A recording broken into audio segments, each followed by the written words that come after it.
ঠিক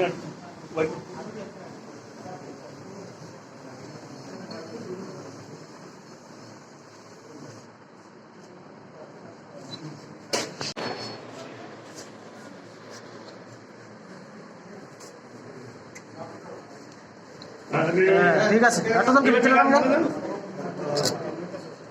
কেমন হলে লম্বা ছবিটা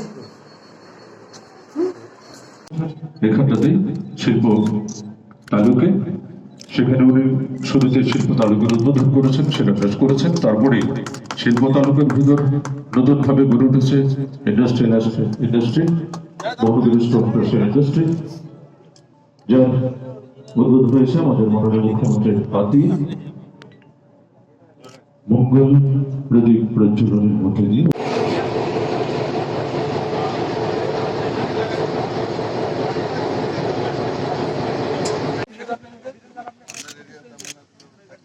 আমি কম কম তো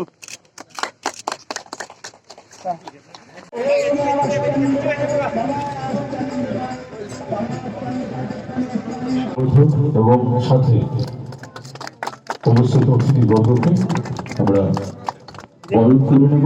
ইন্ডাস্ট্রির কর্মকর্তাকে আমি আপনাদের অনুরোধ করবো আমাদের মাননীয় অতিথিদের বরণ করে নেওয়ার জন্য। মাননীয় আরো পিছন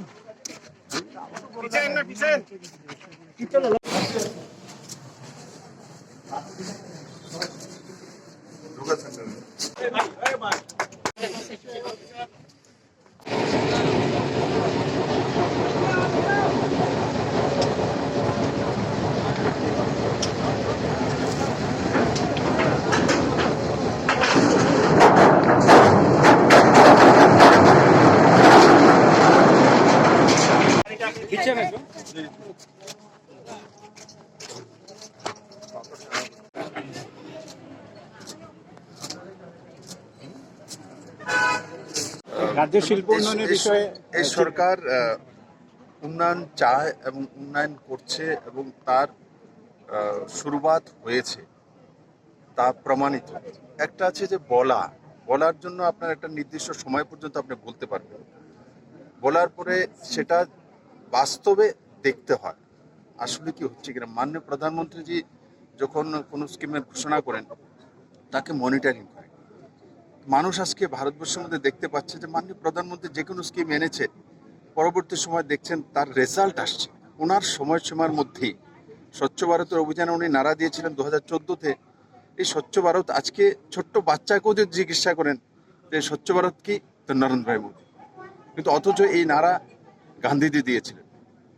কিন্তু দীর্ঘ সময়কাল অনেক প্রধানমন্ত্রী ছিলেন, আমি কারোর আরোপ লাগাবো না, কিন্তু বাস্তবে গান্ধীর স্বচ্ছ ভারতের মানসিকতা নরেন্দ্র মোদী গ্রামে পৌঁছে দিয়েছে। তো আজকে এই সরকার সে কৃষি ক্ষেত্রে উন্নয়ন হোক আর ইন্ডাস্ট্রিয়াল গ্রোথ হোক এবং হিউম্যান রিসোর্স হোক, সেই তিনও দিশাতে কাজ করছে। আর আমি অত্যন্ত আনন্দিত যে বিলিনিয়া ইন্টেলেকচুয়াল এক হাব, তার সঙ্গে আজকে ইন্ডাস্ট্রিয়াল হাবও জুড়ে গেছে। তাতে বিলিনিয়াবাসীর উন্নয়ন নিশ্চিত হবে।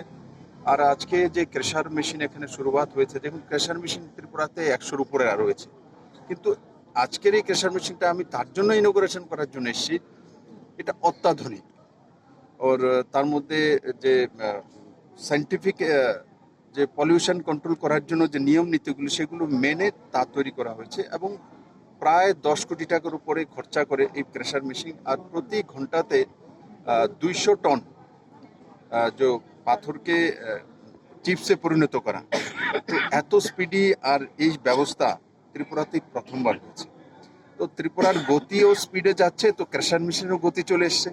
আগে গতি কম ছিল, তো ক্রেশার মেশিনের গতিও কম ছিল। তো এগুলো প্রমাণিত করে তো আগে কেন এই ক্রেশার মেশিনটা লাগলো না, এই টেকনোলজি এই প্রথমবার তো আসেনি ভারতে। তার জন্য লাগেনি কারণ যেই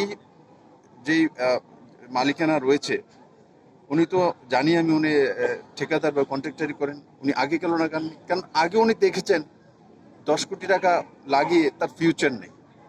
কিন্তু আজকে যখন দেখছেন যে ইনফ্রাস্ট্রাকচারে শুধু রোডের মধ্যেই ন্যাশনাল হাইওয়েরই কমসে কম 11,500 কোটি টাকার কাজ হবে 2 বছরের মধ্যে। চিপস তো চাই, উনি তো বাজার দেখে নিয়েছেন।